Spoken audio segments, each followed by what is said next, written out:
সুপ্রিয় শিক্ষক, আমার শুভেচ্ছা নেবেন। আসসালামু আলাইকুম এভরিবডি। আজকে অত্যন্ত গুরুত্বপূর্ণ এবং একটা ইন্টারেস্টিং বিষয় নিয়ে আপনাদের সামনে এসে হাজির হলাম। আর সেটা হচ্ছে আপনার IPEMIS যে মোবাইল নাম্বারটা আছে, মোবাইল নাম্বারটার পাশাপাশি আপনি কিভাবে ইমেল অ্যাড্রেসটা সেখানে অ্যাড করতে পারেন, যাতে পরবর্তীতে আপনি মোবাইল নাম্বারটা ভুলে গেলেও আপনার ইমেল অ্যাড্রেস দিয়ে সেখানে লগ ইন করতে পারেন। আবার দেখবেন একটি বিষয় লক্ষ্য করবেন, আপনি শিক্ষক প্রোফাইলে যখন তথ্য পূরণ করতে যাবেন তখন দেখবেন আপনার ইমেল অ্যাড্রেসটা যদি সেখানে না দেওয়া থাকে তাহলে ইমেল অ্যাড্রেসের পাশে কিন্তু অজানা লেখা থাকবে। কিন্তু সেই অজানা কথাটিকে আপনি ঘুণাক্ষরে কিন্তু আপনি শিক্ষক প্রোফাইল থেকে পরিবর্তন করতে পারবেন না বা এডিট করতে পারবেন না। তো আজকে আমরা দেখব কিভাবে এই শিক্ষক প্রোফাইলে আপনি আপনার ইমেল অ্যাড্রেসটি, এই অজানা কথাটি স্থলে ইমেল অ্যাড্রেসটি বসাবেন এবং কিভাবে আপনি আপনার ইউজার লগইন অর্থাৎ মোবাইল নম্বরের পাশাপাশি আপনার ইমেল অ্যাড্রেসটাকে পরিবর্তন করে দিয়ে বা ইমেল অ্যাড্রেস সেট করে দিয়ে কিভাবে ইমেল দিয়েও আপনি লগইন করতে পারবেন। তো সেটা জানতে এই ভিডিও টিউটোরিয়ালটি শুরু থেকে শেষ পর্যন্ত দেখার অনুরোধ রইল।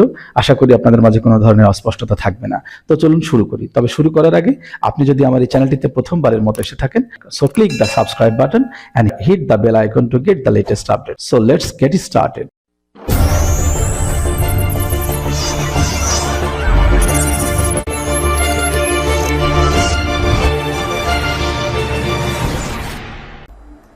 সুপ্রিয় শিক্ষকবৃন্দ, সকলে আমার শুভেচ্ছা নেবেন। আসসালামু আলাইকুম। বরাবরের মতো আরেকটি গুরুত্বপূর্ণ বিষয় নিয়ে আপনাদের মাঝে এসে হাজির হলাম। সেটা হচ্ছে IPEMIS গিয়ে কিভাবে শিক্ষক প্রোফাইলে ঢুকে আপনি ইমেল অ্যাড্রেস সাবমিট করবেন।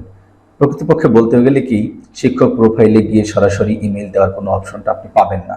তো দেখুন, আমি আপনাদেরকে সচক্ষে দেখাই। এই যে আমি একজন শিক্ষকের ড্যাশবোর্ডে ঢুকেছি তার আইডি এবং পাসওয়ার্ড দিয়ে, এবং তার প্রোফাইল আপডেট এই অপশনটিতে আমি যদি ক্লিক করি তাহলে আপনারা দেখতে পাবেন। একটু খেয়াল করেন, এই যে মৌলিক তথ্যে গেলেই আপনি এখানে খেয়াল করবেন একটু ভালো করে, এই যে তার তথ্যগুলো সবই আছে, কিন্তু দেখুন এইখানে ইমেল, এই যে এই জায়গাটি অজানা লেখা আছে। আবার এখানে কোনো অপশনও নেই যেখানে ইমেল অ্যাড্রেসটা আমি সাবমিট করতে পারি।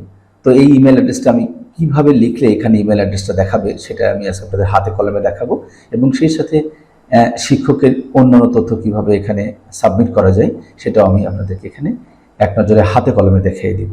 তো দেখুন, এই যে তনিমা আক্তার নামের এই শিক্ষিকার এই যে ডান পাশে এইখানটাতে আপনাকে প্রথমে ক্লিক করতে হবে।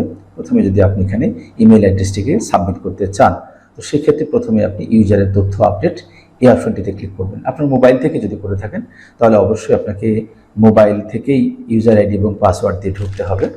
আর ইউজার আইডি এবং পাসওয়ার্ড দিয়ে কোন ঠিকানায় কীভাবে ঢুকতে হয় সে সম্পর্কে আমার আরও একটি তথ্যবহুল টিউটোরিয়াল রয়েছে, আপনারা আশা করি সেটা দেখে আসবেন। দেখলে আপনাদের কোনো সমস্যা হবে না। আর আপনি যদি ইতিমধ্যে ঢুকে থাকেন অনেকবার তাহলে তো কোনো কথাই নেই। সো ইউজারের তথ্য আপডেট করুন, অপশনটিতে আমি ক্লিক করলাম। ক্লিক করে দেখুন, এই যে মোবাইল নম্বর দেওয়া আছে, ইচ্ছা করলে আপনি এটাও চেঞ্জ করতে পারেন। তো মোবাইল নম্বর কীভাবে চেঞ্জ করতে হয় সে সম্পর্কে আমার আরও একটি টিউটোরিয়াল রয়েছে। আপনারা চাইলে, আমি ঠিক যখন এই মুহূর্তে কথা বলছি ঠিক তার উপর একটি আই বাটন ভেসে আসছে, এই আই আইকনটির উপরে যদি আপনি ক্লিক করেন তাহলে সেটা দেখে আসতে পারবেন।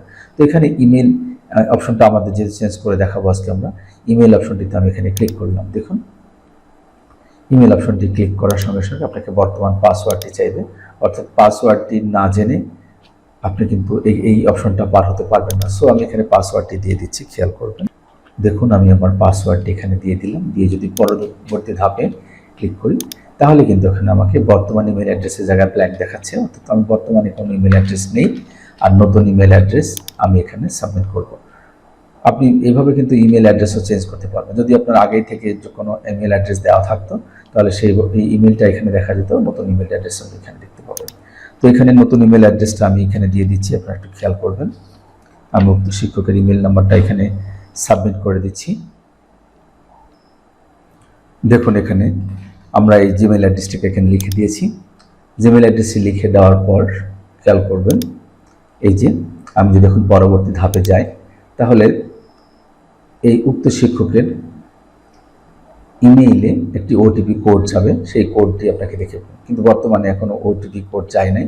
সো এখানে আপনি বাই ডিফল্ট যদি অন্য কোনো ইতে না যায় তাহলে বাই ডিফল্ট 5টা শূন্য বসিয়ে দিবেন। এখানে দেখুন 1 2 3 4 5টা শূন্য বসিয়ে দিয়ে যদি আপনি পরবর্তী ধাপে চলে যান তাহলে দেখবেন উক্ত শিক্ষকের ইমেল অ্যাড্রেসটা এখানে কিন্তু কি ফিক্স হয়ে গেছে। এখন এটাকে আমি সংরক্ষণ করলাম। দেখুন, সংরক্ষণ করলাম। সংরক্ষণ অপশনে গিয়ে ক্লিক করার সঙ্গে সঙ্গে দেখুন আপনি সফলভাবে আপনার প্রোফাইল আপডেট করেছেন।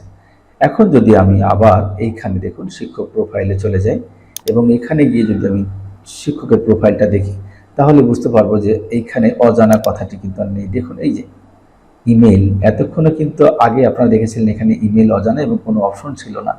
দেখুন এখানে কিন্তু ইমেল অ্যাড্রেসটি এখন সফলভাবে অ্যাড হয়ে গেছে। তো এই ছিল আজকে আমাদের এই টিউটোরিয়াল। এই টিউটোরিয়ালটির মাধ্যমে আমরা দেখলাম একজন নতুন শিক্ষক কীভাবে IPEMIS-এ ঢুকে তার নিজের প্রোফাইল আপডেট করতে গিয়ে ইমেলটা কীভাবে সাবমিট করবেন তার শিক্ষক তথ্যে, সেটাই আমরা দেখলাম।